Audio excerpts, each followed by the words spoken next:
Hello, everyone, and welcome to this week's episode of the Sanctus Nutrition Podcast. My name is Dr. Alex Brewer. I'm the founder of Sanctus Nutrition.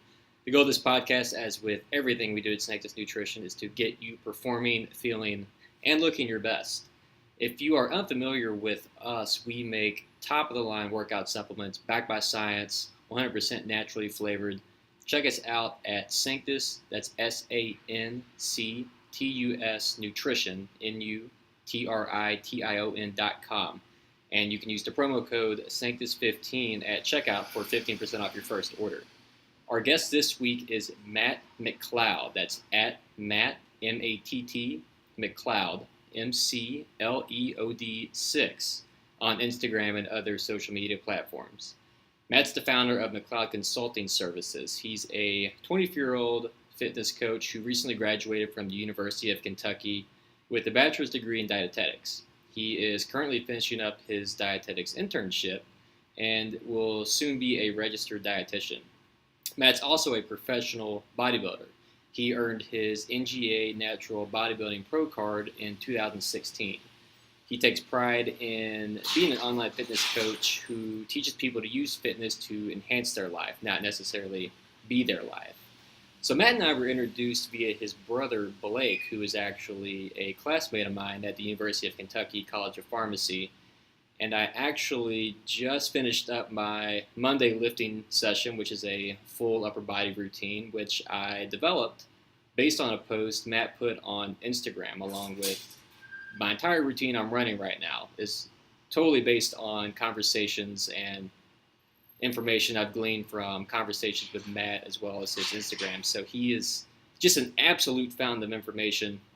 I hope you all take away as much from this conversation as I did. I learned a ton, had a blast doing it. Matt's a great guy, great conversationalist. So if you want to learn more about him, check out his website. It's McleodConsultingServices.com. You can find him on Instagram at MattMcleod6. And without further ado, please enjoy this conversation with Matt Mcleod. Matt, welcome to the show. How's it going? What's up, man? It's going well. Thanks for having me. Awesome. Yeah, I'm very excited to have you on. For everyone watching and listening, we're going to talk a lot about things related to fitness and health, but I'm also excited to dig into some business aspects, as Matt has been actively growing his own business over the past several months, and I've been following along, and I think we're going to get a lot of productive tidbits for those of you out there who may be on the fence or have never even thought about opening your own business based on your skill set. So we're going to dig into a lot of things here, but before we get going, I want to ask you, Matt, you post on Instagram about the skinny kid you were in high school, and then you show your transformation to where you are now. So I've been curious, what exactly spurred you to make that initial transformation and get into health and fitness in high school? Mm-hmm. So it was football, to put it quite simply. The main thing was football. I started off sophomore year. I started off around, I want to say I was maybe like 155 pounds, 160. In that range, 155 to 165, soaking wet. I also had like Bieber hair. I had like the long hair, like full on. Like I was all about it. But then I was playing football. I was playing cornerback, and I realized how much more of an advantage it is to be bigger and stronger and faster. And so I was like, okay, well, what I want to do is go to the gym basically after hours. So we had like our school lifting, and we had like after school lifting and things like that. But I wanted to try and put in a little bit more work. And so I went to the local YMCA, which is still where I go now. And I was lifting. I was doing what everyone did. I either saw somebody who was really big and just like followed them around the gym and like tried to do the exercises they were doing, or I just did like arms, like that's all it was. I kept doing biceps or something. And then one day I looked over in the squat rack, and there was these big guys. It was our starting running back or starting fullback. and this other big guy that I hadn't seen before. And they were using bands, they were using chains, they were loud, they were using chalk. Like, I had no idea what was going on. But all I knew was that I was really intrigued by that. And I was also a running back. And so the main running back over there saw me, and so he came and talked to me a little bit. And so I'm this little sophomore over here on the preacher curl doing some curls, and he was like, bro, you're lifting. He's like, you're lifting all wrong. And I was like, what do you mean I'm lifting wrong? And I didn't, at that point, I was just like, dude, I'm just lifting weights. Like, what do you mean I'm doing it right or wrong? He's like, bro, you're doing it all wrong. And I was like, okay. He was like, I think he said, then come over here with us. And so I went over there, and then like I started doing some of the stuff that they were doing.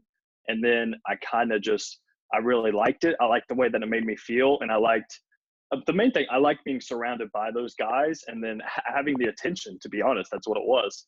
Like, I had that attention, and then they thought that I worked hard enough to where they would invite me back. So then what I did was they asked me to come back, and then I came back the next couple of days after practice, and then we started lifting, and I was just following them around. I was just this little lost puppy, skinny kid who looked like Justin Bieber, and I was lifting with these dudes who were lifting double and triple the amount of weight that I was doing, but I was still trying. And so they saw that, and they kind of took me under their wing.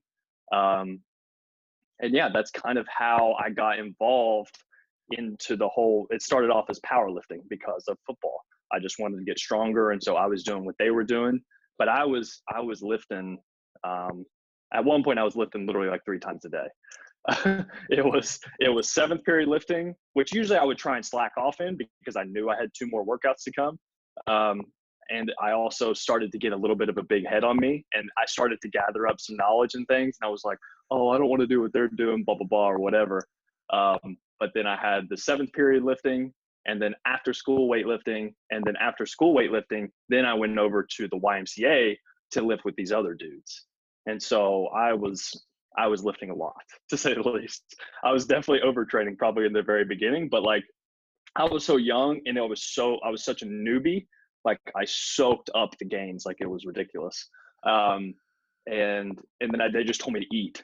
So that was another big thing that I had been neglecting. I wasn't eating enough.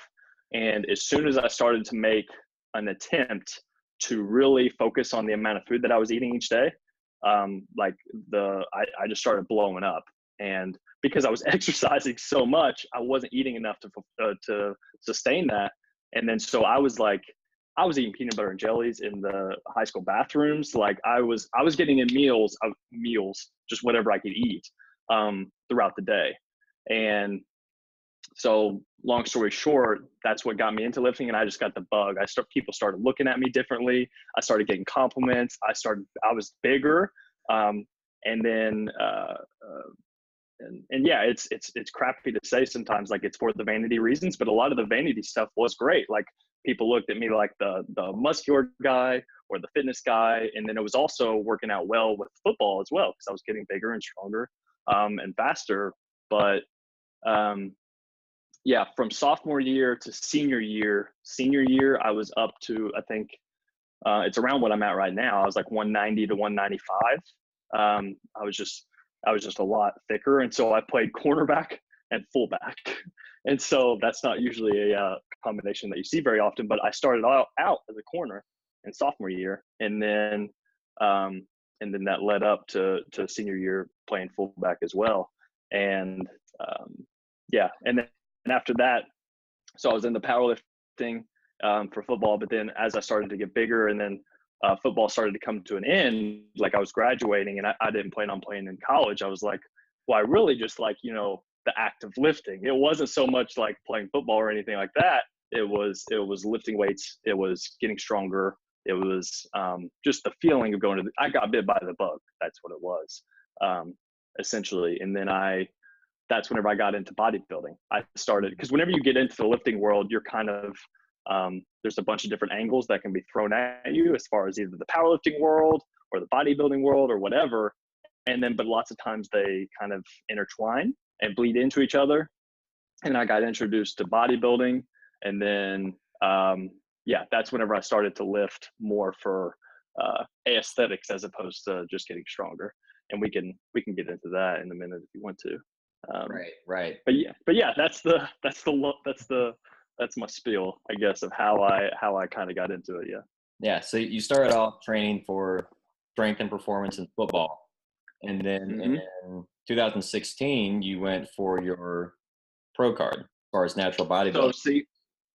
So I competed in my first bodybuilding show my very first semester in college, and I competed in my second bodybuilding show my very last semester in college.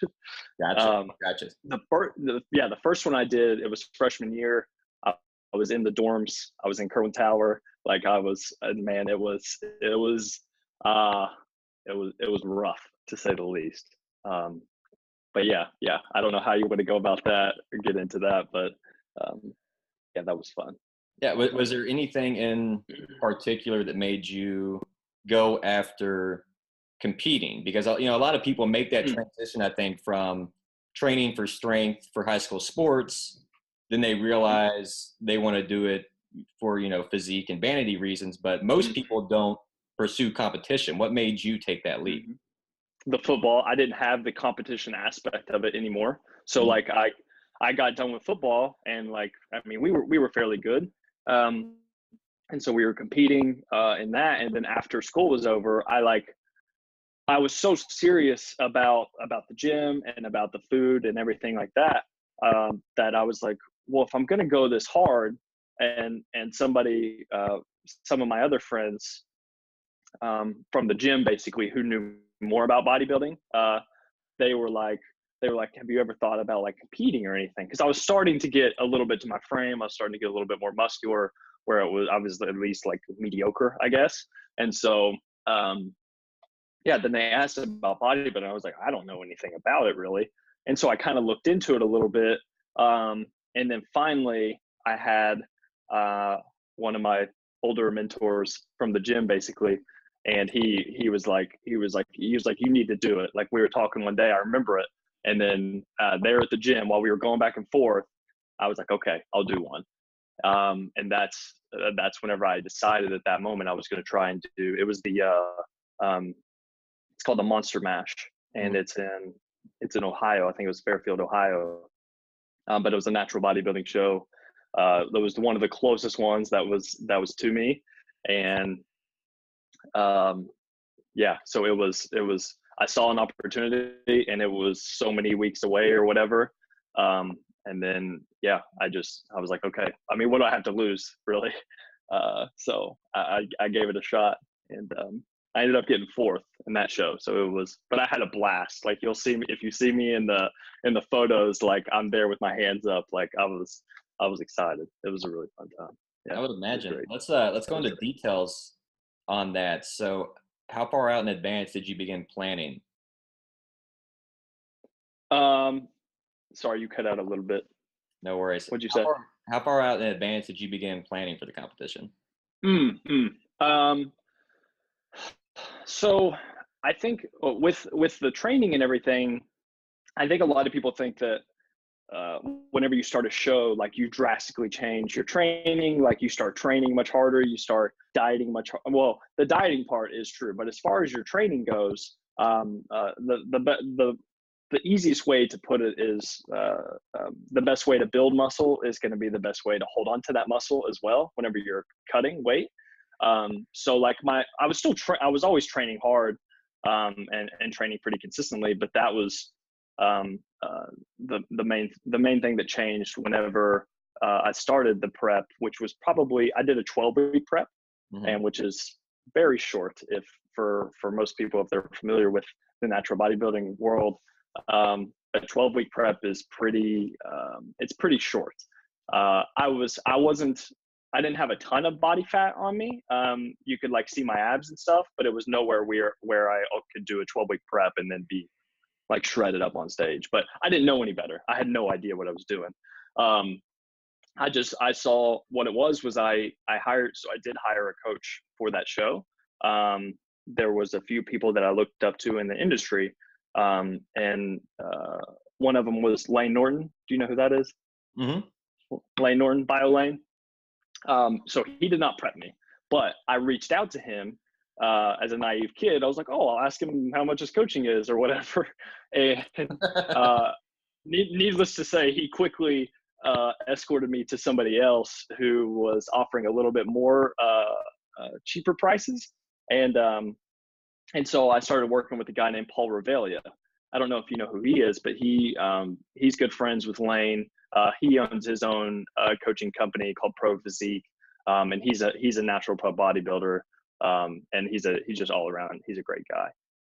But he gave me his packages or whatever, and 12 weeks I think was like one of the cheapest ones, and I was like, why would I do it any longer if I could do it in 12 weeks? So I ended up doing the 12-week one, and I got fairly lean, but it wasn't. It was funny because the guy who ended up beating me actually played football at Highlands, which is like, who Ashland ends up playing Highlands, but he was like a running back for Highlands or something. He was super shredded, and he looked great, and he deserved to win for sure.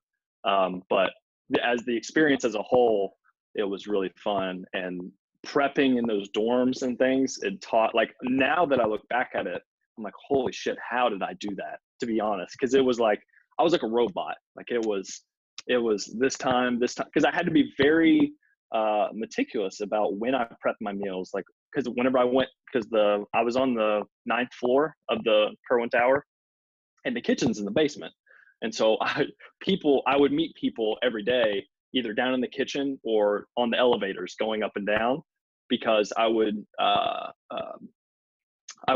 get all my food in this little box or whatever, all my chicken, everything. And then I would go down into the kitchen. I would prep maybe like 2 meals or something. And then I would come back up. I'd put one in the fridge.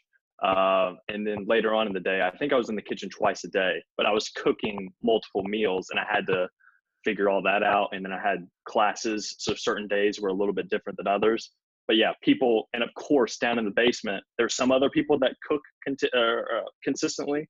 And so eventually they were like, hey dude, what the hell are you doing down here eating the same meals at the same times every single day? And so then I would have to get into it and talk about it with a lot of people. And bodybuilding is a really weird sport. So a lot of people don't really understand what the hell you're doing. So can you talk a little bit more about what your diet looked like during contest prep, from that 12-week mark up into the days leading up to the competition? Mm-hmm. Yeah. So whenever I hired the coach, that's whenever I first actually got introduced into counting your macros. And so if it fits your macros, and he sent me my numbers, and he sent me the calories and the protein, carbs, and fats. And then he had a bunch of lists of foods that I could essentially choose from.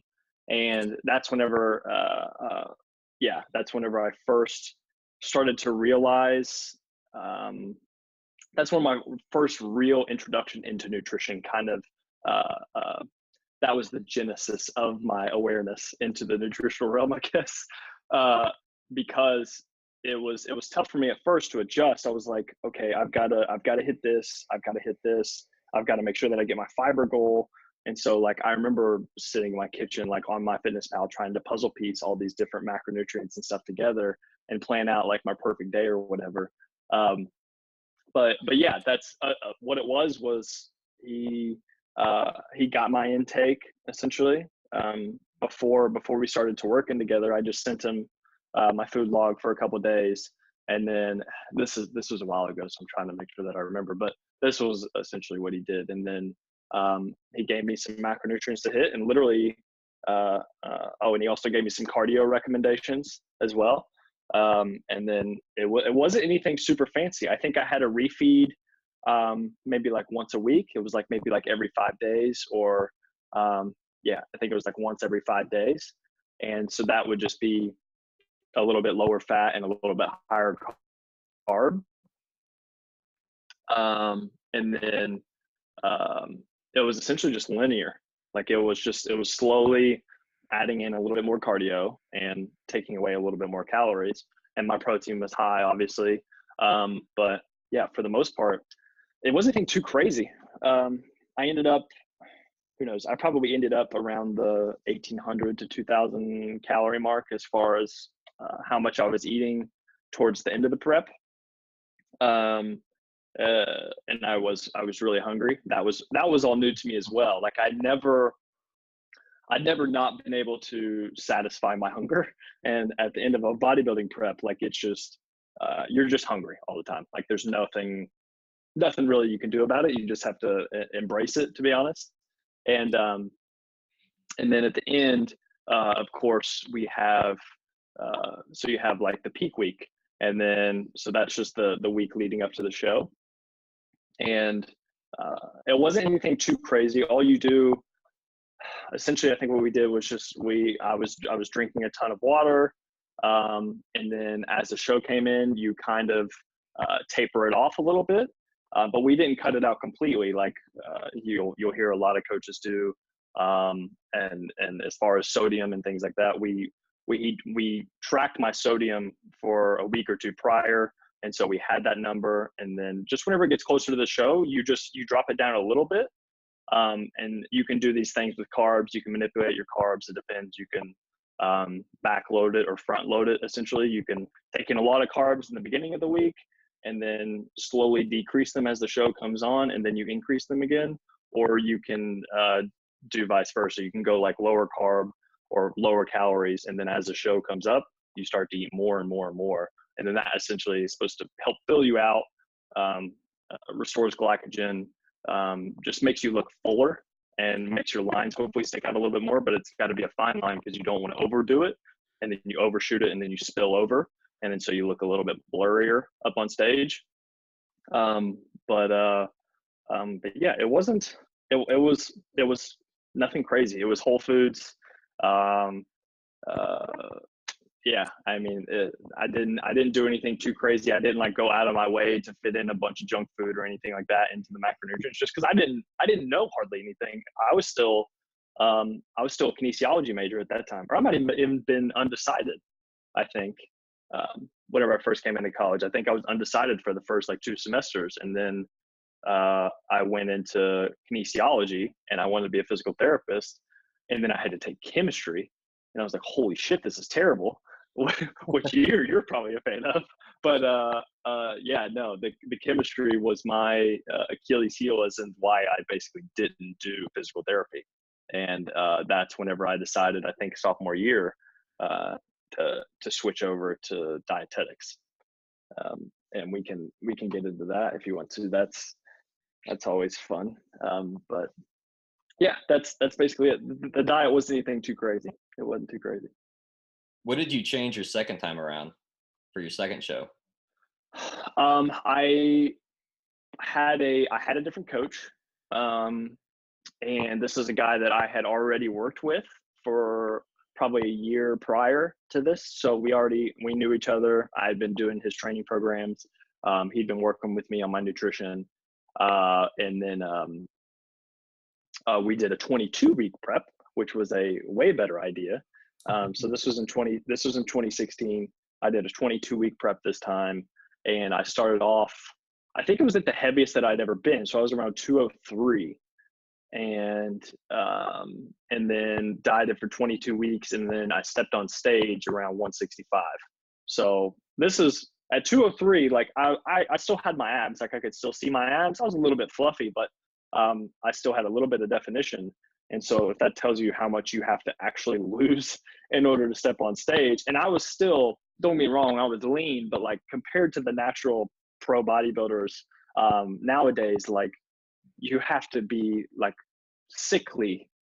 Like it's the best thing that I've ever heard is it's controlled starvation, essentially, is what it is. And you have to be so ridiculously lean.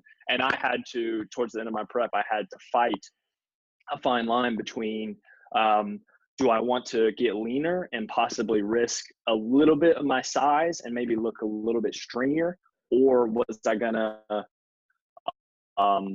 still try and maybe lose a little bit less but stay a little bit fuller? And so that way I didn't look like a string bean up on stage. And I think we did the right decision, and I didn't end up cutting too much more. So yeah, I stepped on the stage around 165, and so I lost a total, it was like 30 to 35 pounds or something ridiculous. And whenever you see me in the first picture, you wouldn't think that I would have 35 pounds to lose to step up on stage, but people don't realize how much body fat they actually have. Especially whenever you're up on stage, you have those bright lights down on you, like you're in the mankini. Like you have nothing to hide. There's nothing to hide at all. And so if you if you have even a little bit of fat on your glutes or whatever, like they're going to see it. They're going to see all of it. And so I think I did all right as far as riding that line. And he was a great coach. The guy I was with, his name's Jacob Trout. He used to work with the strength guys, is what they're called. But you know who Jeff Nippard is by chance? That name rings a bell. How you spell? Yeah, he's a big YouTube guy now. He's a big YouTube guy. But he it's back whenever he was a part of the strength guys, actually. They had a few guys on their team that are now kind of doing their own thing. But yeah, I was with Jacob, and he was a natural pro himself. And so it was awesome this time around. It was tough because it was longer, but it was definitely, it was worth it. It was great. Yeah. Jumping into the dietitian degree. So you mentioned you originally went in wanting to be a PT. Chemistry wasn't your thing. Did you always have dietetics as kind of I don't want to say backup option, but an alternative that you had in mind? Mm-hmm. Yeah, well, it's just they're so synergistic already. Like it's really hard to have one without the other. And so my thinking was with, if I wanted to be, whenever I decided to make the switch after I couldn't do PT, I was like, okay, well, what am I going to do? And so that's kind of whenever I went into the strength coach route. I wanted to be some kind of coach. I didn't know if I wanted to work in a gym. I didn't know if I wanted to work with a team, like a sports team, a college team, or anything like that. I just wasn't sure. But I actually read an article by Aragon. Do you know who that is? Yeah. Yeah. So I read an article by him, and it was literally on this topic of, should I get an exercise science degree or should I get a dietetics degree or something? It was something along those lines, because he ended up getting a dietetics degree, but he was like the only one in his class who didn't actually get his RD. But anyway, I was looking into it. And if you wanted to be a personal trainer, if you wanted to be a coach, like, you don't have to have a 4-year degree, as a lot of people may know just by looking on Instagram. You can pay for a weekend course and boom, you're a personal trainer. And so what I did was I realized, okay, what I could do is I could go the nutrition route, which I feel like is a lot more complicated and a lot more difficult for most people to understand and to it's just harder. It's harder for people to do. If you ask them what's harder, going to the gym or eating healthier foods, it's usually going to be healthier foods. And so I wanted to get into that. I wanted to learn more about that.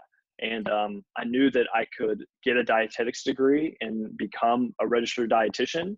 And I had, so that would be a tool. So I could either go and work in a hospital setting or an outpatient setting or something, just wherever I wanted to as a dietitian, or I could use the credential as just more credibility as a coach and provide more opportunities for myself if I wanted to go the online coaching route or a trainer or whatever, because all the stuff that I had learned even up to that point, as far as the exercise part, it was all my own. Like that's, back, if we rewind it back to whenever I started out playing football or whatever in high school, like that's my obsession with learning. And I just knew that the more that I learned, the better results I was going to get. Mm-hmm. And so I was like, okay, this is nice. And so I started reading. I mean, I was reading in school, like in the periods, obviously there's so much downtime in high school.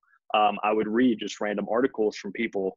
And so I just started slowly filtering my way through all the bullshit. And that's whenever I got introduced to Lane. And then that's whenever I got introduced into the evidence-based world. And as soon as I found out, I was like, oh, there's actually science behind all this stuff, you know, like that's when I got really excited about all of it. Cause I was like, oh, the science stuff, like that's where it's at, because that's where all the smartest people and all the best, because Lane was a pro natural bodybuilder as well. All the best, if you look at now, a lot of the best pro natural bodybuilders, they also have their PhD, or like they're just super smart people in the industry. They know what they're doing, or they know of other people in the industry that are really smart that they work with. Yeah, that's kind of how it all happened. Wow. And I just really lost my train of thought. What was the question again? What were we talking about? Mainly looking at what led you to pursue the dietetics degree. Dietetics. But then that's what it was. Like I loved learning about both training and nutrition, so that like they were both my children, and I knew that either way, whichever one I picked, I was still going to learn a lot about the other one. But yeah, that's why I decided to go with the dietetics degree, was because I had that toolbox at my disposal. Whatever I wanted to do, I could still be a personal trainer without that exercise science degree. So I was like, okay, might as well go to the dietetics route, become an RD, have that credential, and just have more opportunities at my disposal. So yeah. What are some common misconceptions about RDs that you've come across? Ooh, that's a good one. I would say some common misconceptions. I would say, you know, what's funny is whenever I first, it was back whenever I first started reading about things, I got into, have you ever heard of carb backloading by chance? Yes, Dr. Kiefer. Yeah, with Dr. Kiefer. So I was on his forums and everything. He was one of the first people as well that I got into. It's funny that him and Lane were two of the first people that I got into, but I got into Kiefer, I think, first, and I was listening to Lane as well. But then what happened was Lane started making fun of the Kiefer guy and about the carb backloading, and he was like saying he was cherry picking data and stuff. And then my mind was just like, that's whenever my first critical thinking moment came in, because I was like, oh shit, I've got two guys that I trust, and now they're batting heads together. I was like, so how do I know which one's right? And then, because I was just listening to whatever they said as gospel, I was like, okay, whatever they're saying is clearly working. That was the first time where I had to detach myself from myself and kind of get an outside view of what I was thinking. And I was like, okay, all these preconceived notions of what I thought to be true, they may not be true. And so I had to figure out who was right and who was wrong. And it wasn't, okay, Lane's right and Kiefer's wrong. It was just the data can be, it can be a little bit blurry sometimes. And Kiefer may have cherry picked a few, he might not have looked at all of the data, but now as I learn more about business and things like that, like he was running his business and he was picking that as a niche. And all in all, the stuff that he was promoting with carb backloading, it wasn't anything like terrible or anything like that. He was just manipulating meal timing and nutrient timing and that kind of stuff. But as far as, and what I'm getting at with this is in the forums, lots of times they would bash registered dietitians. I remember that I was, I don't think I ever bashed a dietitian, but I had in my mind at one point, I was like, okay, all these dietitians, they don't know what they're talking about or whatever. All the stuff that's being taught now is crap. Everything is garbage or whatever. And then later I come to find out that I'm going to end up being one. But that's kind of, it shows the growth of my mindset and how one of the best quotes I ever heard was off the Tim Ferriss podcast. Actually, it was with what's his name? He's a crap. I can't think of his name right now. But it was off of this Tools of Titans book, I think, or perhaps it was the Tribe of Mentors. But it was strong beliefs loosely held, and that was by he's some big billionaire or whatever. But yeah, it was strong views loosely held. And I really like that because whenever you think about it, you have really strong conviction in what you're saying, but as soon as there's other evidence or something like that comes in and contradicts your beliefs, you've got to be open-minded, and you've got to be able to change those if your true end goal is to actually get closer to the truth, because that's what it is. You're never going to find out 100% what's right and what's wrong, but if you can get closer to that truth, I think that's the mindset you have to have.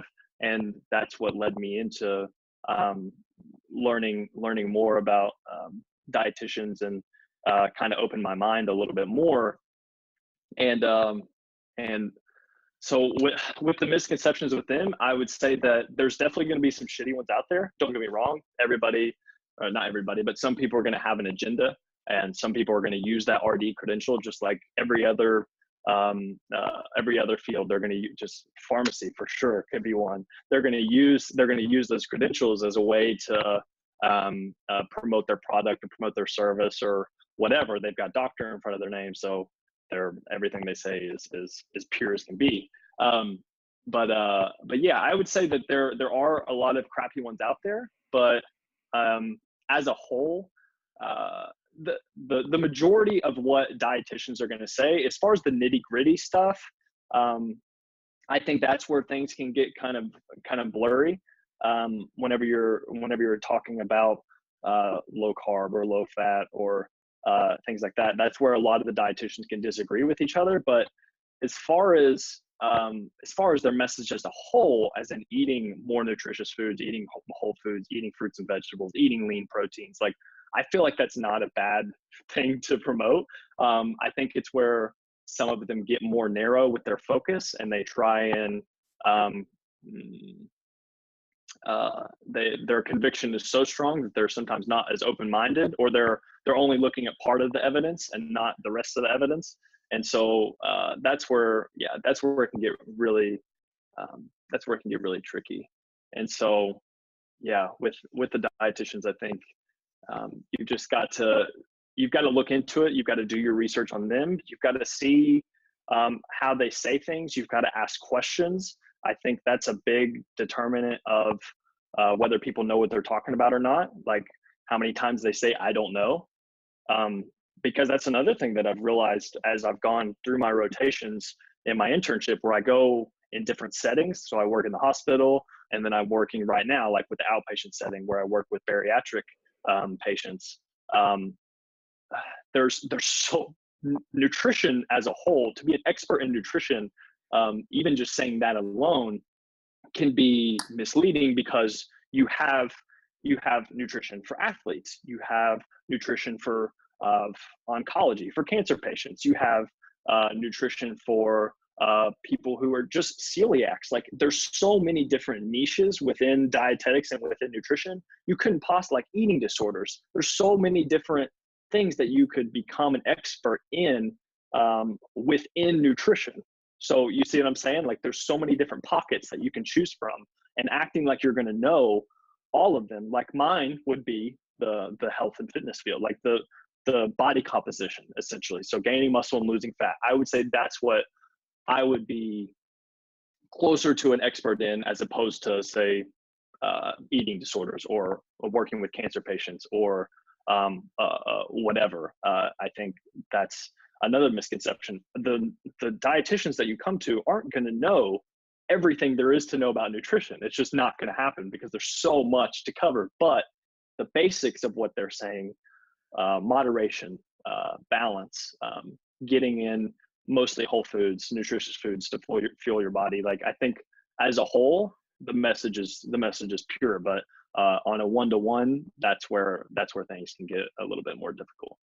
So yeah. Sign up for everyone watching and listening. We will have notes afterwards with links to everything Matt's discussed. I know the exact quote you're talking about from Tim Ferriss, and it's going to bug me until as soon as we're going to look it up and figure out like who said that.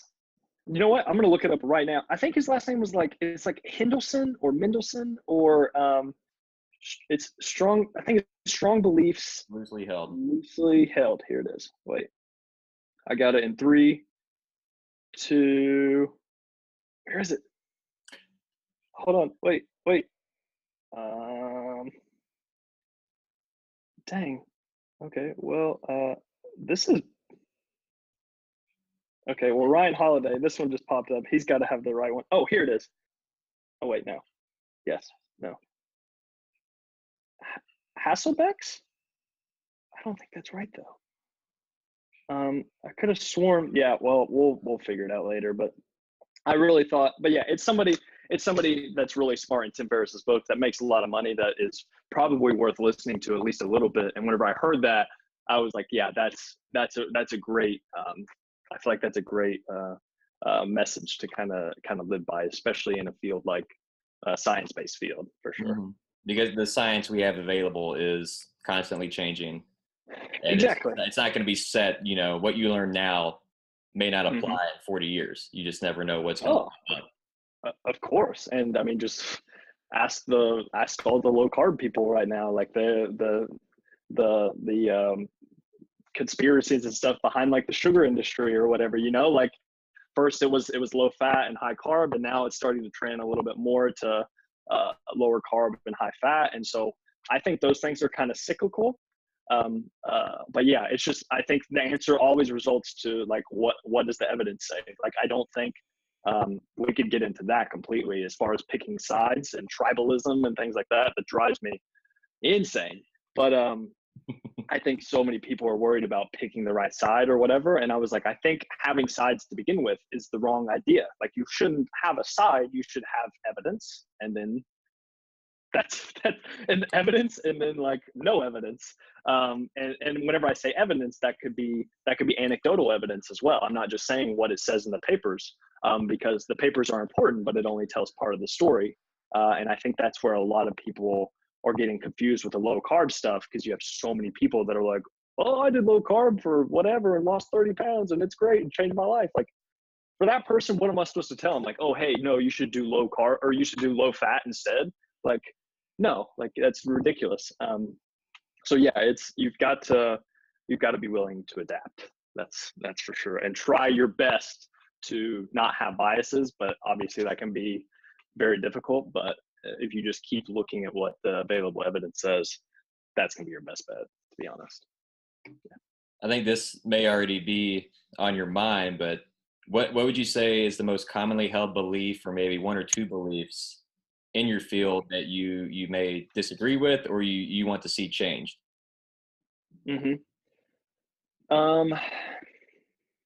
I think as a system as a whole, I feel like lots of times as I've gone through the clinical setting first, so working with patients in the hospital, and then now where, like I said, I'm one-to-one weight loss counseling with a lot of bariatric patients who are 300, 400, 500 pounds, who supposedly have tried everything. There's a lot of things being said. I think as a whole, it's very easy to baby people in the exercise field, and I understand you don't want to hurt feelings, and this isn't in a way. Whenever I say babying people, I just think that a lot of people try and sugarcoat the truth, and that is what is holding these people back for so long in the first place, because no one's willing to tell them the truth. Like, I wrote a post on my blog. Actually, it was called "Is Body Positivity a Dangerous Idea?" And I got the majority of that was good feedback, but then some of it was not as good as you can think. So body positivity as a whole is a huge topic right now in the fitness industry and in the nutrition field as well, being comfortable in your own body. But I was like, okay, I understand body positivity and being comfortable in your own skin, and being confident and all that. I think that is amazing, but you should not be confident, it's not that you shouldn't be confident. You shouldn't be accepting of your body if you're putting yourself in harm's way. So like, if you're completely overweight and you're completely obese and you're just saying, no, I'm okay with my body. Like, I love who I am. I'm comfortable in my own skin. Like, beauty is in the eyes of the beholder. It's all subjective, whatever. Like, okay, cool. but like your triglyceride levels don't lie. Like you're you're going to have all these different things, like all these different health markers that are all screwed up. And just because you think that, just because you're body positive doesn't mean that you're healthy. And so like there's a fine line between accepting yourself and delusion. You can't, that's just, that's the thing. Like so many people talk about accepting their bodies. And this is a point that I bring up in the article. People talk about accepting their bodies. They love the way they are. And I was like, that's a stupid idea, because one, you can't accept something and also be actively trying to change that thing. That goes against accepting. You're not accepting it if you're trying to change it. So one, the terminology is wrong. But, and also, like, it's just, it's just not good. Like I said, there's that fine line between body acceptance and then also just like being unhealthy and then trying to just scream louder that you are pretty, that you are whatever. Like I think the people that push that kind of stuff, I think for the most part their intentions are good. I think their intentions are pure, and that's what I say in the beginning of the article. I say that there's a lot of people out there that I know that do struggle with their body image. I think that it's not something that should just be brushed aside or just say like something we shouldn't care about. I don't think that at all, but I think it can get dangerous, just like with everything, with nutrition, with life, whatever. You have these extremes, and usually there you have the extreme of caring a ton, obsessing over what you look like day in and day out. And then also you have over here where it's, okay, I don't care at all. I'm comfortable with my skin. Like, I don't care what you say, whatever. Like, both of those are wrong. And I think the answer lies in the middle. And I think what a lot of these people that I've been working with, the thing that they have to hear is like, they have to have that tough love. They have to say, like, listen, you've been doing this for so long. The things that you've been doing aren't working. So like, you need to try out what we're saying. And usually this comes back to a lot of the things that I like to talk about on my Instagram and what I do with my clients in general. And that's objective data. So you track your food, you see what you're eating, you have a food log of each day.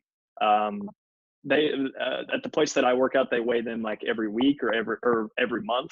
And I still don't think that can always be the best, because I understand a lot of these people have bad relationships with the scale, but I just made a post on this the other day. Whenever you don't step on the scale, this is still tricky. And it's something that I've still been thinking about, because I can see kind of both ways, where a lot of people don't want to step on the scale. And some people do have an overly obsessive mentality with the scale and what it means. And so this isn't a blanket statement. This is going to come down to individual context. But for the most part, I think a lot of people don't step on the scale because they don't want to take responsibility for their actions. You know, like, the reason why people don't want to step on the scale is because like they're screwing up, and they're not like, they know that the scale is going to be like, oh, hey, you gained weight, whatever you've been doing, like, you need to not do that anymore.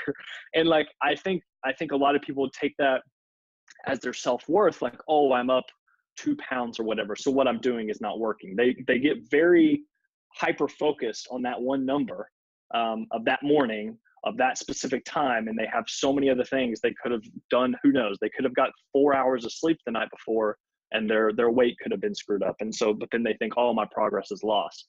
But instead, what they should have done is, if you take it every day, honestly, take the weight down and try and not think about it at all, and you'll be good to go. Because then what you could do is look at the trends. So that's what I do with my clients. I posted this on my Instagram the other day. I had a client, he had a gaining cycle, and his gaining went like this. Like, it went up and down, up and down, up and down. But the general trend was up. It was linear. It was going up. And then he started cutting, and then it was up and down and up and down, up and down on a day-to-day basis. But as far as the trend going down, it was basically linear. So I think that to wrap it all into one, I think there's a lot of preying on people's insecurities, which this works out really well whenever they're already not confident at all in the skin that they're in. Like, I was just looking at I put it on my Instagram the other day. I had to look up nutritional counseling within the Ashland. Well, I shouldn't say this because I'm going to call some people out, but within the area. And I came across one, and then on the front page, it was like, it was like struggle losing weight. It's like, don't blame yourself, blame your hormones.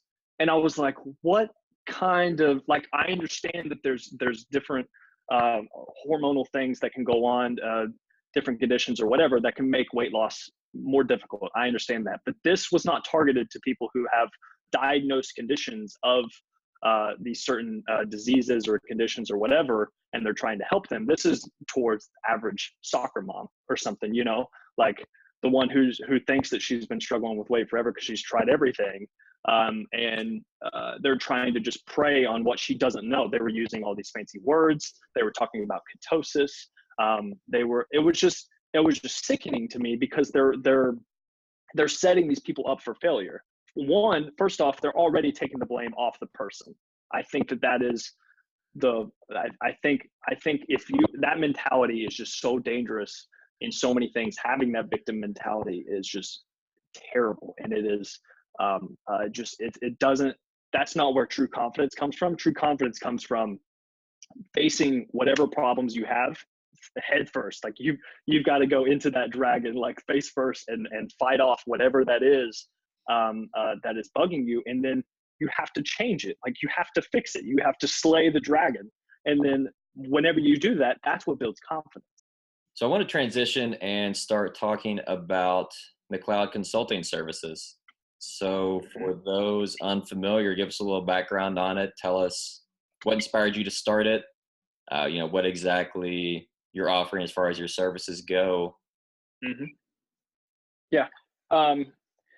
So again, it was kind of random. It was not something that I had pre-planned necessarily. It was just kind of, so I went to UK and I was consistently working out there. And I had a few of my local hometown friends who also work out at the gym. And so I see them all the time and I talk to them, and they know that I'm into the fitness stuff, and they know that I think they'd been following me. And so I had been putting out a little bit of content on Instagram and just like randomly, just for fun, just because I liked it. It wasn't because I was trying to get any clients or anything like that. I just enjoyed it. And then, so one of my buddies came up and asked me if I'd help him out. And he was like, do you care to do a training and diet plan for me? Because I'll pay you. And I was like, okay, sure. Like I've been wanting to get into coaching and stuff for a while. And so I was like, well, I guess this works. Like he came up and asked me, so I might as well go ahead and do it. So I wrote him my first training and nutrition plan for $45. And I was just doing that price because I feel like if you give stuff for free to people, whenever it comes to something as extensive as like a coaching program, one-to-one thing, whether you're trying to get them results, if it's for free, they're probably not going to try nearly as hard. And so I was like, okay, I'll charge just a bare minimum of $45 a month. And so I started from there, and I used the knowledge that I had, and I also had a coach at the time. I had the same coach who helped me win my pro card. And so I was asking him questions, and I was running things similar to how he was doing it. So I started helping this kid out, and he started getting good results. And then he was in a fraternity, and he started talking to his buddies, and I had other friends who were interested as well. And so it was literally just a few of my friends from the gym that came up to me and was like, hey, would you care to help me out? I was like, okay, yeah, sure. So then before I knew it, I started to have whatever, maybe like 3 or 4 clients or something like that. And they were all paying me. And I was like, okay, this is pretty cool. Had no idea what I was doing. I was using Snap Cash as my method of transferring payments. Or it was just like straight cash. They would just give me money. And we would do it that way. And then from there, yeah, it started building. I found, I don't know if you know the guys over at De Novo Nutrition, but they have a guy there named Luke Johnson. He's also the guy who founded the Shredded by Science, and all that kind of the SBS Academy. There's a lot of that stuff, but he made a product that was the first product like this out, and it was called the Online Coaching Blueprint. And he doesn't even sell this anymore. I don't know. He sold this literally for 1 or 2 years, and I got super lucky, and it was right at the time that I needed a product just like that. And that's what I bought. And so it was, I don't know, it was a couple $100. And so I just made an investment into that. And it was an amazing course. It was so great. It went over everything. And I still use, like they had training templates designed and everything. I still use a lot of the stuff that I learned in that program or in that course today. So it was a huge investment. It was a great move.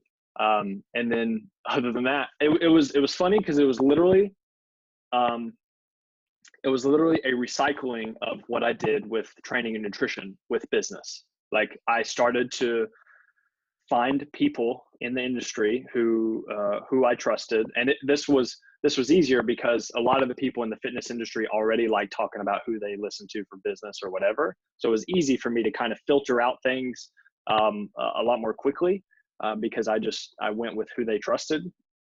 And from there, I started reading books. Like I started reading articles online, and it's still that way today. Like if I wasn't on this call right now, like that's probably what I would be doing. Well, actually not today, because today is whenever I update all my clients. But yeah, essentially every morning, that's what I would do. I would wake up and I would try and just learn something. And so with business, it's even more fun because it's like a game.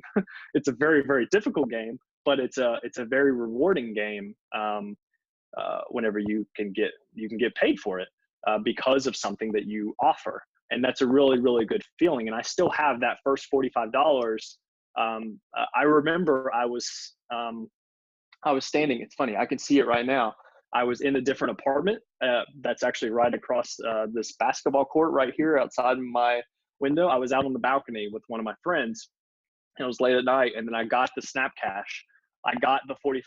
Like he sent me money. And I was like, holy shit, like this is the first payment that I've ever gotten from somebody else for my service. And I just knew, and that just like the same mindset that I had that growth mindset. I was like, this will be something that I can look back on. That's really cool. So I still have that first transaction saved in a picture on my phone. But yeah, it's just built up. It's built up from there. I started to put out more content. I started to gain more clients, word of mouth. And just trying to learn as I've gone along, just like I am now. And with Mcleod Consulting Services, one of the first things that I wanted to do was to build a website.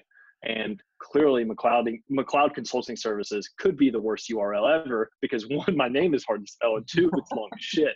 But that's the best that I could do at the time. And that's one of the biggest lessons I've learned with business is you just got to say screw it and just like keep going. You just got to keep trying to go forward. I didn't want to dwell on, I can't get it some perfect URL or whatever. I knew that later on in life I could change it if I wanted to. And what mattered the most was going to be the content on that page. And I started to like writing. I started to like the whole process of writing, and people started to give me good feedback on what I was writing on Instagram. And so I was like, okay, well, I want to make a blog. And so I decided to put up my first blog post, and it got pretty good feedback. And so from there, literally all I did was I started to make my own little business plan. And my business plan was, if you could see it, I have this whiteboard in my room, and I had 5 markers on there. It was like 1 Instagram post a day, 1 Facebook post a day, 1 post to my client Facebook page, 1 blog post a week, and 1 email a week or something. And so I had tally marks next to each one of those. So again, going back to the nutrition thing, objective data that you can look at and say, okay, I've done X, Y, and Z these past couple of days. So what's working, what's not working, using some kind of data to measure my progress. And these were, so as I said, making posts, making blog posts, Instagram content. These are all process goals. So I wasn't like, make $2,000 a month by X day or whatever. These actions, these process goals are going to lead to that outcome eventually. But what this did was allow me to not focus on that end goal, but to focus on each one of those things every single day. And if I was doing each one of those every single day, I started to realize my growth started to get better and better. It was just the consistency. Like I tell with all of my clients, with everybody, that consistency is huge. And so eventually on this board, it was just line after line after line every single day. And it started to add up. And that's motivation. It's just like, some people use the calendar, they'll use like the red X or whatever. This was my like red X system. I had it up there, and it was after reading an article. Have you ever heard of James Clear by chance? I haven't. James Clear is a great one. So he's got some fitness and health stuff on his site, but his stuff is more about the psychology of things, and about habits and procrastination. And I love how he has meshed the behavioral psychology side with a lot of the nutrition stuff. And I use some of his things from time to time, but he had an article on continuous improvement. And that's what it was. It was an article about some baseball player who had, I think he had a really great batting percentage or something, or he was like a really good hitter. And somebody asked like what his secret was or something. And like, he took him down into his basement or whatever. And it had tally marks like all over his basement wall. And that was how many like swings or how many hits, how many practice swings he took every single day or something. It was just that continuous improvement of refining your skill over and over again. And what this did was, one, it gave me the objective data to look at what I was doing to make sure that I was putting in the work every single day. And two, it made me constantly, just like in the bench press or something, it's a skill. So you want to make sure every single one of those repetitions on the bench press are perfect, or like shooting free throws, because you get better and better and better and better. And so if I was putting out, it's funny, you can go back on my Instagram, go back like to the beginning and just like look at the progression. It's insane, to be honest. Like, look at the writing, look at the captions. Like I purposefully not made a different Instagram or whatever, because I'm just selling myself. I'm selling a personal brand. And even with my blog posts, like, you can go back to the very first blog post, like, it's okay, but I mean, it's definitely not something that I would be proud of necessarily today. But seeing that progression is huge, and I think it's really relatable for a lot of people. So if anybody that would be happening to listen to this would be interested in, or they're not feeling the best about their business, or they're worried about getting started, or like being a perfectionist or something. Because I would say that I'm a little bit of a perfectionist. Like, I don't want to put out shit, but you realize that you don't want to have paralysis by analysis and just not put anything out. And so that's whenever I think Gary Vaynerchuk was one talking about your at bats and putting out content. The benefits of putting out content every day is that sometimes you'll get a home run. If you're hitting every single day, the opportunity to hit a home run is really high. And so that's what I started doing. And I used my board to have that objective data. And then what I did was, after the check marks or the tally started to fill up and it became easier and easier for me to do that, to hit those goals, I made it 2 Instagram posts a week or a day. And then I had the blog posts were still 1 a day. Then I had like 2 Facebook posts, whatever. I just made the goals harder for me to hit. And essentially that's what I did for all of last year.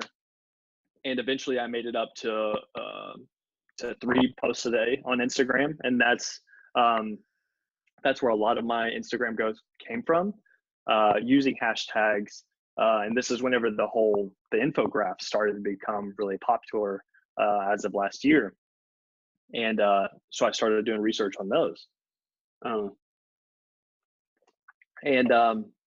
Then I hired a business coach, actually. So Jordan Syatt, he was my business coach for a few months. I went to a seminar with him and Mike Vacanti, who are both Gary Vaynerchuk's trainers.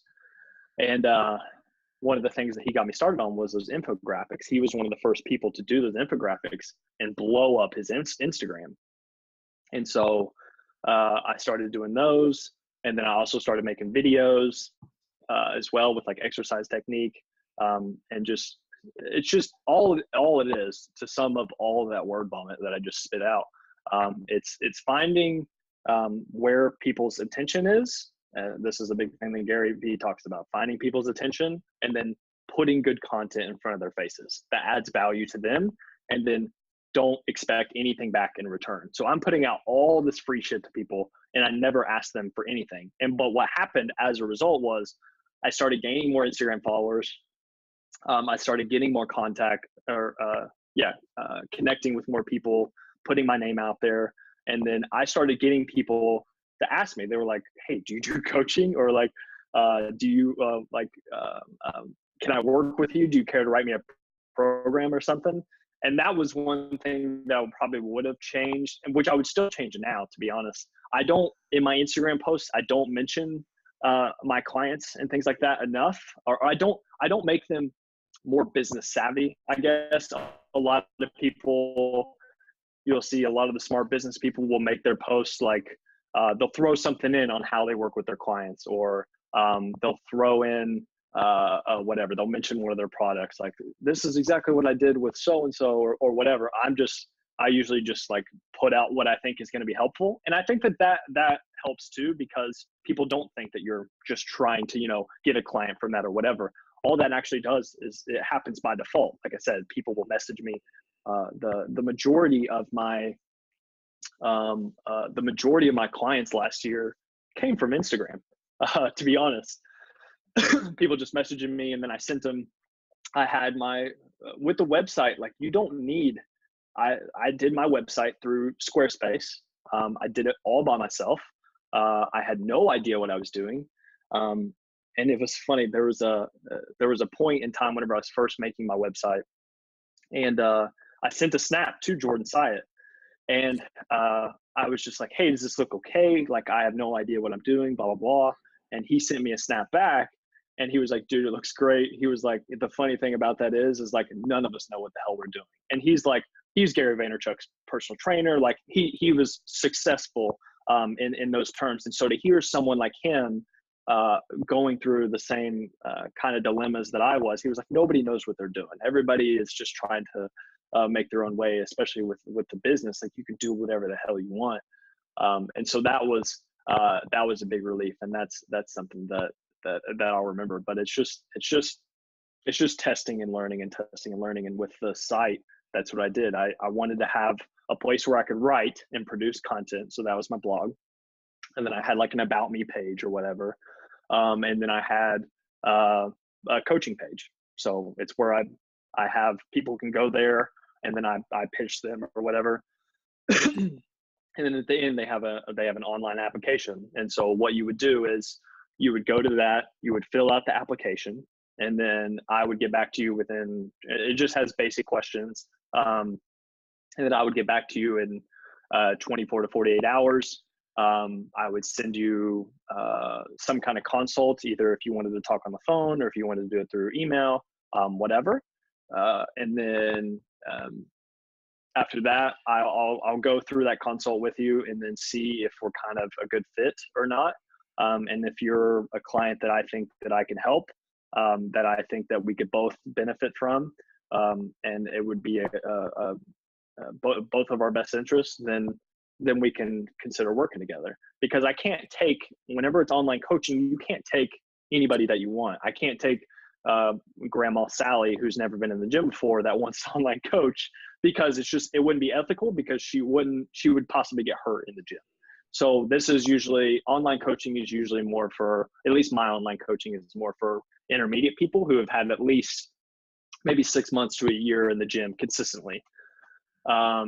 and then if things work out, all I do is I would send them over. So they would make the payment, and then I would send them over their starting materials. And then I would send them a client analysis form. They fill out that form. Then I make them a training program, a nutrition program, based off of what they put in that client analysis form. And then we update each week or every 2 weeks, depending on if you do training and nutrition. So yeah, that's, my services are very simple. It's training and nutrition, which I guess I've also done. So I'm training and nutrition, or you can do training or nutrition. And then some people have asked me about like a one-time program or something. And then, so I'll maybe do that, occasionally as well, if somebody would be interested in that. But yeah, it's trying to keep things as simple as possible. Because whenever things get too complex, it just, one, it stresses me out. And two, I think it makes it a lot harder, for people to, it makes it a lot harder for people to do what you want them to do, which is sign up for coaching or whatever. Like, I don't want advertisements everywhere. I don't want things everywhere. I want them to be able to get what, it's less friction. That's all it is. Like, I want them to go to that page, do the application, and then we're good to go. I can handle the rest. That's one of the biggest things I've learned, with business as well, is just the less friction, the less buttons people have to press to get to where they want to go, the better, because it takes 2 seconds for somebody to be like, okay, I don't want to bring my thumb from here to here, so I'm not going to do it. Like, literally, like, that's how it is. So you have to make everything as simple and as clear as possible, for people, or else, like, there's so many things constantly coming at us and distracting us with our time. Like, why should they go to your page? Like, why should they give you their time? And that's what it is. You have to try and, provide something interesting enough where they have a good reason to click on your crap. I love it. Yeah. I love it. Yeah. So that's growing from, one Instagram post a day, one Facebook post a day, up to, 3 posts a day, and you've written your own ebook, The Ultimate Physique Development. Yeah. How do you distill the knowledge you have, up here in your brain into content, keeping in mind your audience and how to convey that message to them in a way that clearly communicates what you're trying to say? Well, it really works out for me because most of the people that I want to work with are really similar to me. And they're part of my age group. They're part of my demographic already. So I kind of know how they think, and I know what I think would look cool and what I would enjoy. And so I kind of just use that. And again, it comes down to having enough of that knowledge base of training and nutrition, of like, okay, so what is the bare minimum? What are the big rocks that I can have these people do, and keep it as simple as possible to give them the most amount of results as possible. And so with my programs with Ultimate Physique Development, I just did, it's a good program. It's a great program. I've used it even on my clients.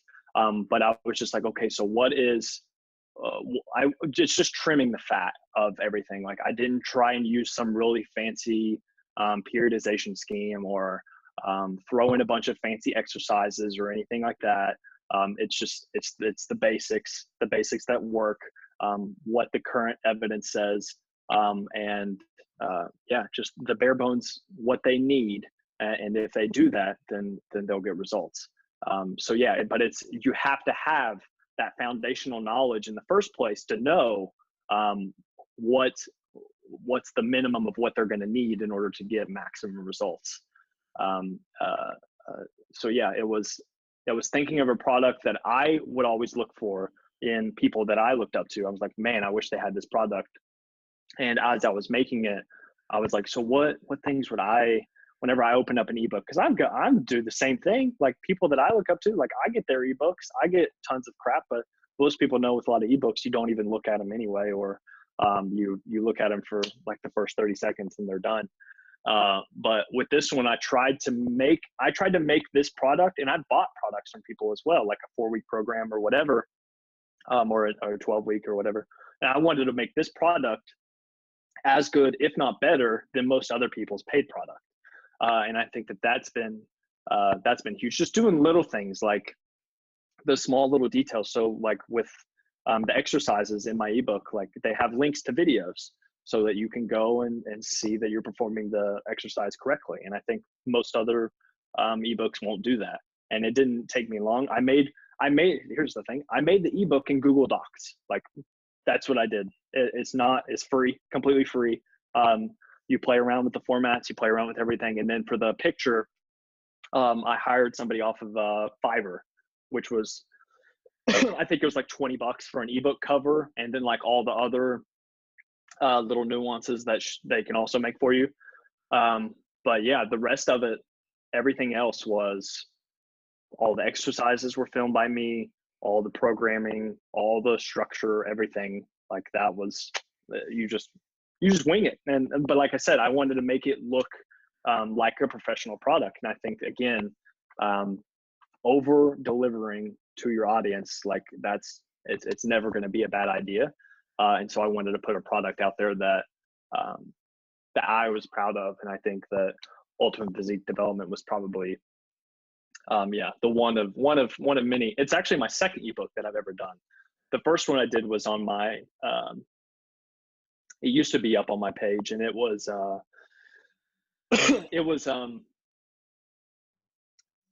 again, it was the key points to getting, I think it was the key points to gaining mass and like getting shredded or something like that. I can't even remember anymore, but it went through each of the topics, like the most important topics, I guess, in training and nutrition. And then each topic, so like in progressive overload was one of the pages. So I would give a brief intro into what progressive overload was. And then at the bottom, I had like 3 or 4 key points on what they needed to know. And then that was it. And then I moved on to the next topic. And so it's trying to, so even then, there was probably a lot of word vomit and a lot of the stuff that I could have cut out, but it was still like, I had the right idea of trying to make it as simple as possible for these people to follow. And so you've got to make it so that, or what's the famous, what was that, Einstein? You've got to make things simple, but not simpler than they should be, or something like that. There's some kind of quote there that he says it a lot better than I just did.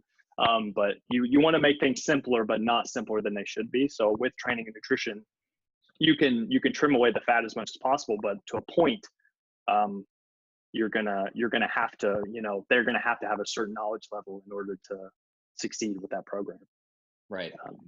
Did you test the ebook in like a small audience before releasing it? Did went full throttle? Nope. It was a free ebook, so I was gonna find out really quickly whether or not people liked it. And so, I started. I kind of advertised it a little bit, like working up to it. I was like, "Yeah, I'm working on this for you guys. It should be coming out soon."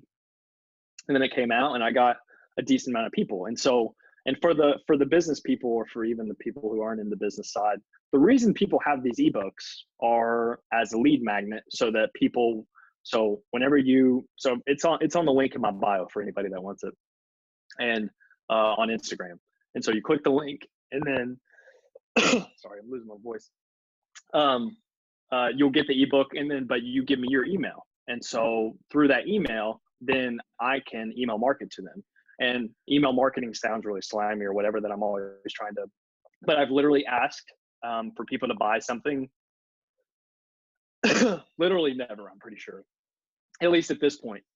I'll put links to my online coaching page on there sometimes throughout the email. But as far as like, hey, buy this, I haven't done that yet. And it still worked out okay. But yeah, so you trade me your email, I give you everything's still free. And then I just send you helpful emails, hopefully, that you enjoy every single week. And then eventually I'll ask you to sign up for something or whatever. But yeah, that was the whole thesis behind it. And with your email list, it's really important because that's your list. And no matter what Facebook does, no matter what Instagram does or anything like that, you have your email list always. So I wanted to gain more followers, more subscribers on my email list so that I could do with them, do whatever I want. And that's where I am right now. That's my business plan so far, is to put out content and kind of maintain what I'm doing right now. Because where I do work with the internship, my time is limited and I can't take on a bunch of people right now. So I've just been trying to maintain, put out some free content on Instagram, and then I'll pick up a new client, however so many weeks or months or whatever. Yeah, there was no test group. There was no anything like that. I said, screw it. Here it is. If you want it, great. If not, then that's okay too. But people, like I said, the content speaks for itself. Even if the marketing can be subpar, if the product is good, that's going to be your best bet. The quality of the content is always going to be the most important. It's got to be good. Yeah. For everyone listening and watching, we will have a link to Matt's website, his Instagram account, to the book at the show notes for everyone interested in checking it out. So you are a self-professed, quote, psychology, philosophy, mindset nerd. And I'd love to bring things full circle back to talking about training and fitness. Mm-hmm. How do you think studying those topics translates to progress in the gym? Because everyone listening to this right now knows that you should eat fruits and vegetables and lean proteins all the time, but doing it is the hard part. And so like going to exercise or lifting weights or anything like that.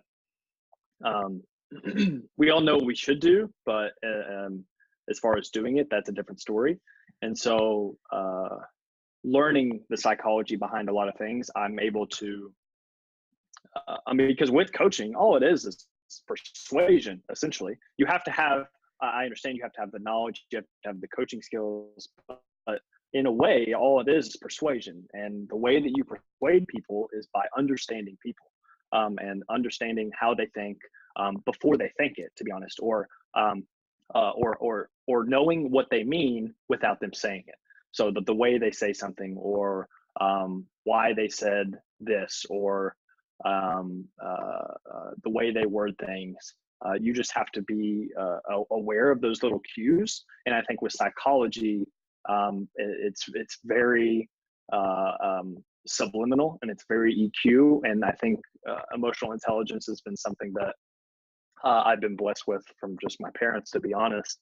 And that's huge with coaching, because most of the time people don't buy coaches because they're the smartest or they have the most degrees or whatever. People are, what is the saying? People, it's like people don't buy coaches, people buy people, Mm-hmm. or something like that. And so most of the people that work with me or want anything from me, the main thing that they say, like on my client analysis forms, on the data that I have, the number one thing, so I have a question, why do you want to work with me? The number one thing is usually honesty and relatability. Like they can relate to me, they trust me, they like that I'm honest, so they know that I'll give them, back to taking it earlier, I'm not going to sugarcoat if what they're doing is right or if what they're doing is wrong. That's not saying that I'm going to be militant on them or anything, but I can say it in a way where they can come to the conclusion like, okay, I'm doing this and it's not resulting in what I want to do, so I need to change this. Yeah, with psychology, it's a very important tool that I think a lot of coaches don't have. A lot of coaches, I think, have the intelligence part. They have, there's a lot of coaches out there that know a lot more about training and nutrition than me. And that's great as well. I think that's awesome. But to a point, you can know all the information in the world, but if you suck at marketing, you suck at getting in front of people as far as awareness, and you suck at understanding people. And honestly, a lot of coaching is playing therapist. And so you've got to be able to work with people and understand their problems and see all these subliminal messages that they're not even telling you, but that you can understand just by what they're saying, and what they're doing and why they're doing what they're doing. And so that question of why and just digging deeper, I think has always fascinated me. And yeah, with psychology, it's just a whole different, it's not just for people who are in fitness or in nutrition or anything. It's all the people in general. And whenever you can understand the psychology behind why people do what they do, then you can get to the root of their persuasion and what you need to say or what you need to do in order for them to do XYZ. You know, and it's just, I don't know, it's interesting. I love finding out why people do what they do, or like why I do what we do, or even the topic of like evolution. Like that is so cool to me that over time, like people, you know, like people just whatever, like the survival of the fittest. Like I think that is super interesting to me. All that kind of stuff. Yeah, psychology has just always been a big interest of mine. Yeah. Love it. You have dropped some absolute gold, and I can't wait to put this out to people. I do want to be respectful of your time, so I want to transition into a few of the standard questions. These aren't, may not necessarily relate to the topics we've touched on, but just to give us a little bit more insight into you and have some fun along the way. So if you had to live anywhere in the world other than where you currently live, where would it be? I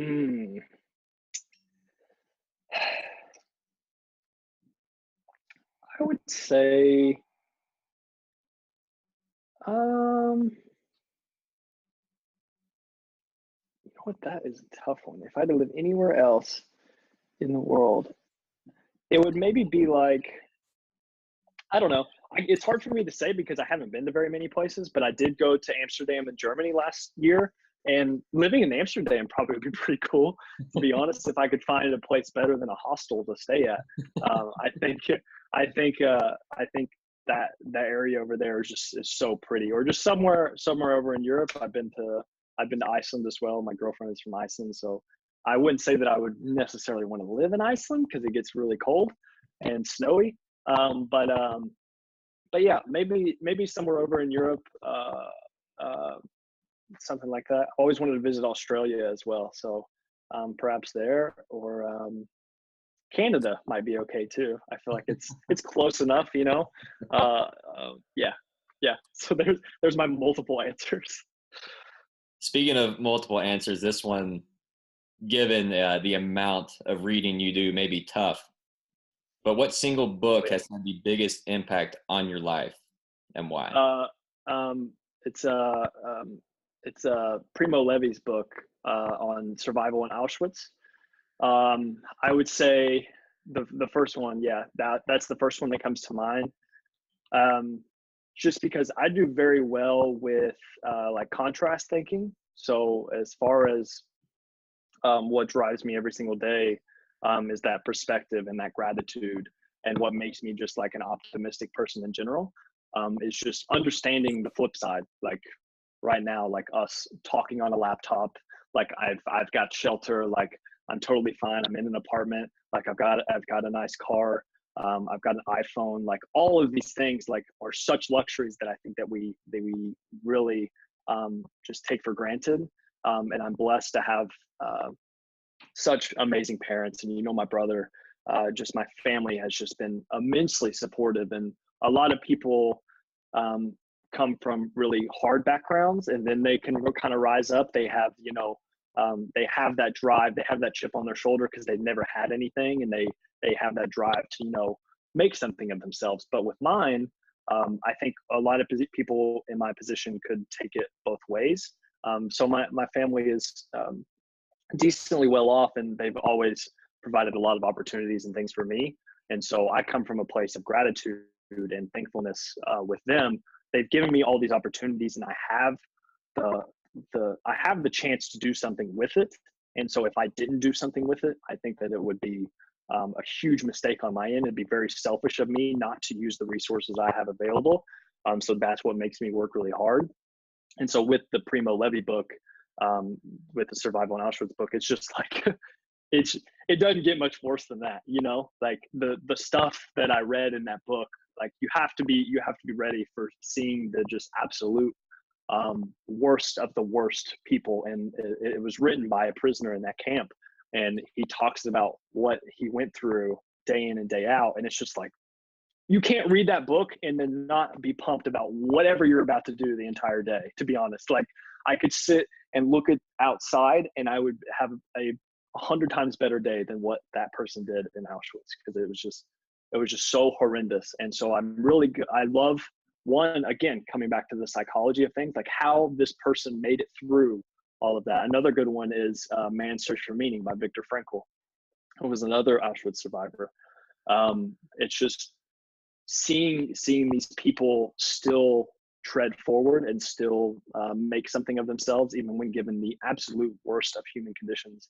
I think that is just, it would just be irresponsible of me as a human being to not take advantage of what I have. So yeah, Primo Levi's book is really good. So any book like that is huge. Yeah. What innovation in human civilization are you most looking forward to in your lifetime? So examples, artificial intelligence, self-driving cars, cryptocurrency, renewable energy, anything along those lines? I've got to give the basic dietitian answer and say, one, the stuff that they're going to maybe be able to do with food in the future. So like there's a lot of what is it called, the nutrigenomics and like all the epigenetics or something like that. A lot of the cool advancements that are about to come with nutrition and your genes. There's been a lot of like gene testing and DNA testing and stuff now to see how your food is, and I'm a little skeptical of those for now, but I think in the future, I don't see why we're not going to be able to, you know, see exactly what our body needs or what we need to eat or something like that in order to prevent X, Y, and Z. I don't know when that time will be, but that's something that I'm really, it might come with artificial intelligence, to be honest. I think artificial intelligence is going to be ridiculous, and I'm not smart enough to understand it in any way. But I think that'll be super fun because it's going to make our lives cooler and easier, I guess. Hopefully. And yeah, and virtual reality, that's always cool too. I haven't done any of the VR stuff or anything, but I think I think that's going to be really neat. I've heard some really good things, at least on Joe Rogan's podcast and a lot of others, about how realistic it actually is. And so, yeah, I think that's exciting. I think it's all exciting. I think it's going to be great. As a whole, I think a lot of people are afraid of it, but I think just like you would tell people 30 years ago, if we told them about the internet and what we're doing like right now, like they would be freaked out as well. And so they would be like, oh no, the machines. And you know what's funny is me and my girlfriend watched Terminator last night. It's the first time I'd ever seen Terminator.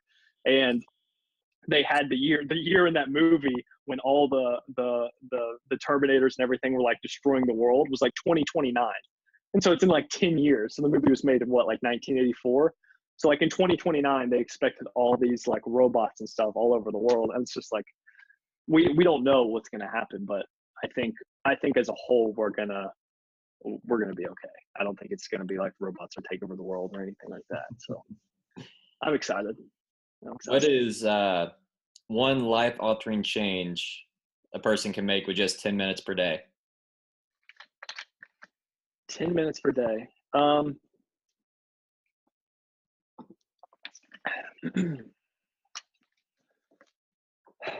I would say,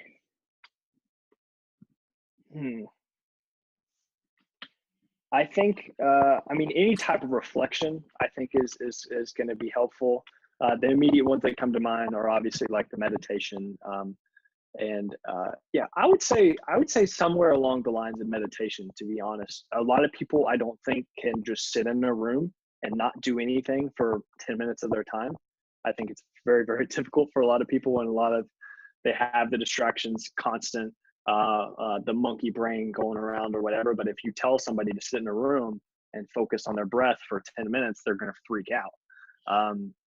And I think, having that skill of being able to focus on one task and not be constantly distracted, I think in the future that's going to be such an important skill. So with meditation, all that essentially is, a lot of people have this misconception that is some woo woo or whatever, but all it is so if you're thinking about your breath, and so all you're doing is thinking about your breath going in and out, and then it'll happen, your mind will go away and it'll go to different things, but all you're doing is catching that thought and then bringing it back into the center, and it's just catching yourself.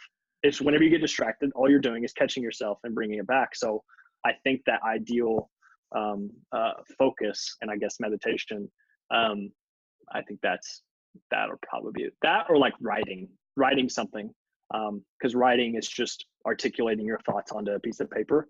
And I've noticed that as my writing has increased, the way that I think and the way that I perceive things, and how that I speak, you've got to make things concise. You've got to, I say make things concise, and people probably heard this entire podcast. I'm like, he's not concise, but yeah, it's helped me file my thoughts in a way that is more productive than just constantly trying to do 10 things at once. Yeah. Love it. Yeah. This has been amazing. You are a wealth of information, and I'm very excited to get this out to people. Where can our listeners find out more about you? I think, are you there? Yeah. Yeah, you're there. Okay. Just honestly, I would say just go to my Instagram. I think that's where I'm going to be most active. So it's just Matt Mcleod 6, and Mcleod is spelled like Mcleod. So if you're ever confused on how to spell it, it's Mcleod. It's really, really weird. I wish it was Mccloud. That'd make my life a lot easier. But yeah, Matt Mcleod 6, and that's what it is on. That's what it is on Facebook. That's what it is on Twitter. Everything else, and then of course my website is just Mcleod Consulting Services .com. And yeah.